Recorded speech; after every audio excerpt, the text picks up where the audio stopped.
Para peserta upacara, akan saya bacakan sambutan Menteri Agama Republik Indonesia pada acara peringatan Hari Ulang Tahun Kemerdekaan Republik Indonesia ke-78 di Kementerian Agama Jakarta, hari ini Kamis 17 Agustus 2023. Assalamualaikum warahmatullahi wabarakatuh. Salam, Om Swastiastu, Namo Buddhaya, salam kebajikan.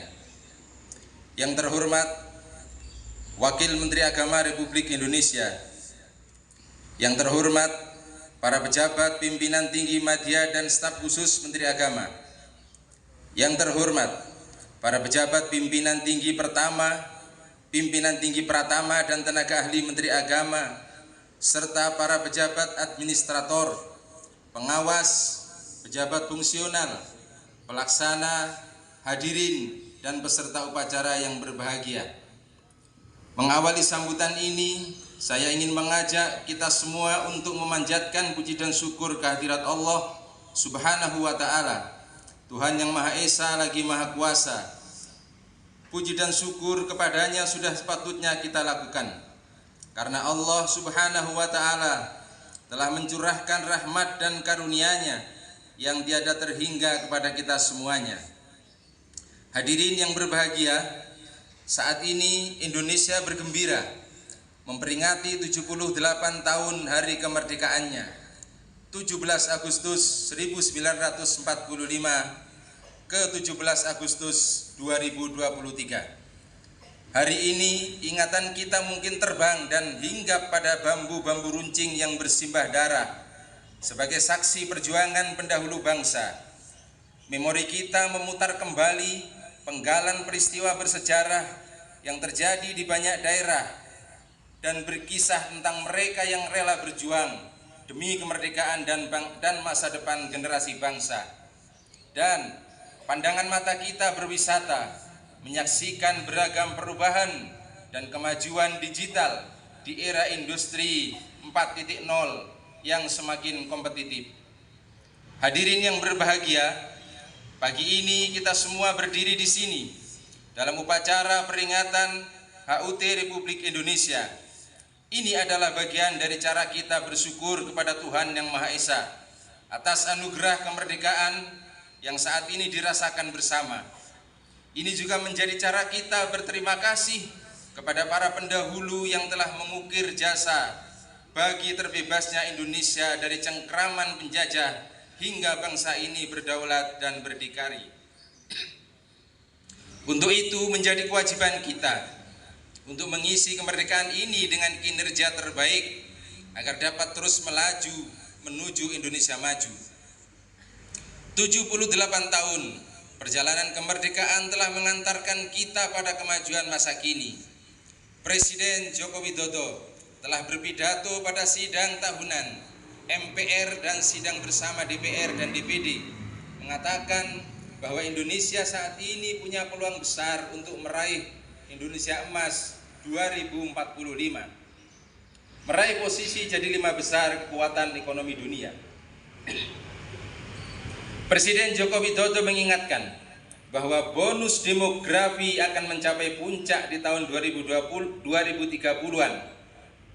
Dan itu menjadi peluang besar Indonesia meraih Indonesia Emas 2045.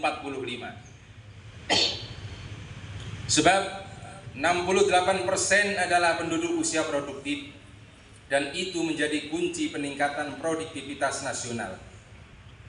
Sebagai kementerian yang mengemban fungsi pendidikan, maka menjadi tugas Kementerian Agama untuk mampu meningkatkan kualitas sumber daya manusia pemuda Indonesia.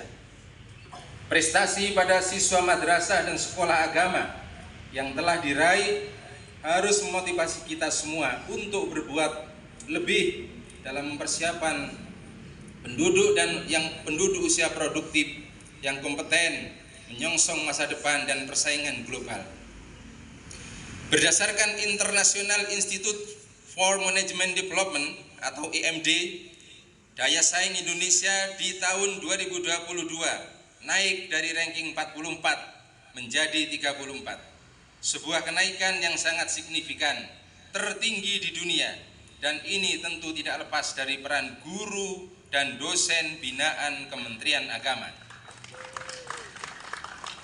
International trust yang dimiliki Indonesia saat ini juga harus dijaga sebagai kementerian yang bertanggung jawab dalam merawat harmoni dan kerukunan umat.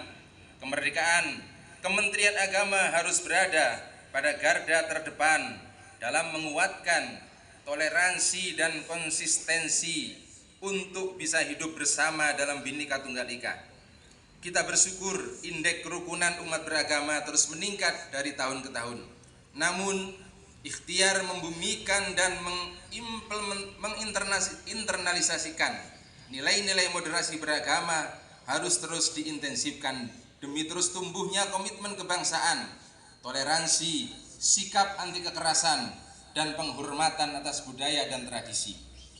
Sebentar lagi kita akan menyongsong tahun politik. ASN Kementerian Agama harus mampu menjadi perekat di tengah perbedaan pilihan masyarakat. Jangan sampai beda pilihan menjadi sebab perpecahan dan mengoyak jalinan silaturahim, persaudaraan, dan persatuan anak bangsa. ASN Kementerian Agama harus mampu mewarnai suasana agar pemilu berlangsung dalam suasana gembira, layaknya sebuah pesta yang kita sebut sebagai pesta demokrasi. Hadirin yang berbahagia, capaian yang telah diraih saat ini tentu tidak bisa dilepaskan dari peran para tokoh agama, ulama, tokoh masyarakat, dan pemimpin budaya. Peran para guru dan budayawan juga sangat besar dalam mengantarkan Indonesia pada kemajuan saat ini. Atas itu semua, apresiasi dan ucapan terima kasih kami haturkan. Jas merah, jangan sampai melupakan sejarah. Mari kita doakan bersama para pejuang dan pendiri bangsa. Di atas darah, keringat, dan semangat juang mereka, negeri ini merdeka dan merajut asa untuk meraih kemajuannya. Kita doakan semoga para pejuang bangsa mendapat tempat terbaik di sisi Tuhan Yang Maha Esa. Kita juga doakan semoga para pimpinan bangsa mendapat pertolongan dan diberikan kemampuan untuk mengantarkan kemajuan bangsa. Kita doakan juga para generasi muda Indonesia diberi hidayah, semangat, dan kompetensi untuk meneruskan estafet kepemimpinan dan pembangunan bangsa di masa-masa yang akan datang. Dirgahayu Kementerian, Dirgahayu Kemerdekaan Republik Indonesia. Mari bersama terus melaju untuk Indonesia maju. Merdeka, merdeka, merdeka. Wassalamualaikum warahmatullahi wabarakatuh. Salam, Santi, Santi, Santi Sadu, Sadu, Sadu, salam kebajikan. Menteri Agama Yakut Khalil Kumas. Terima kasih.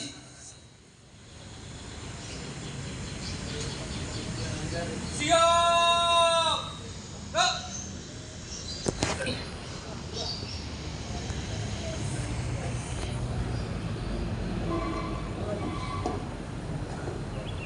Menyanyikan lagu Hari Merdeka dan bendera merah putih.